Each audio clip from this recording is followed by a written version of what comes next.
Greetings and salutations to all. I am Stanley from Mostra di Caffè Johannesburg, South Africa. Your question, how roasting level affects coffee, is a very interesting one, and the truth is that the roasting process can affect the taste of the coffee to a noticeable degree. So listen carefully why this is so. If you stick your nose in a bag of yellowish in color raw coffee beans, you will be able to pick up a subtle grassy smell out of them.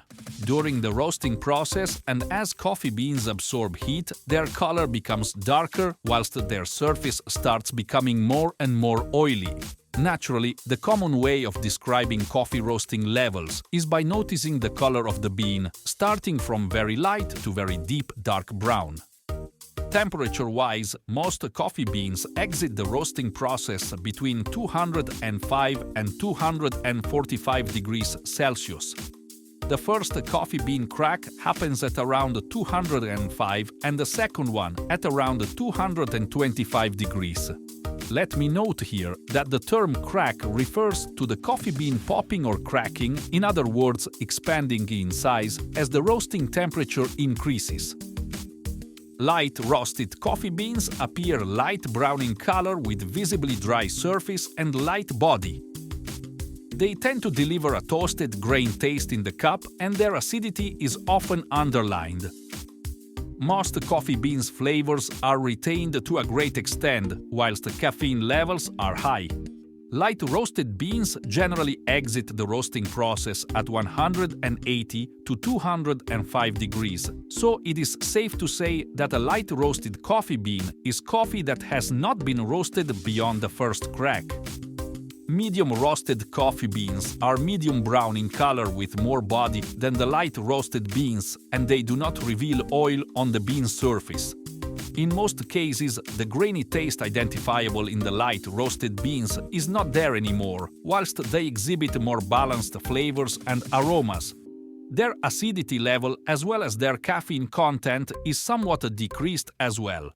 Medium roasts commonly exit the roasting process between 210 and 220 degrees Celsius.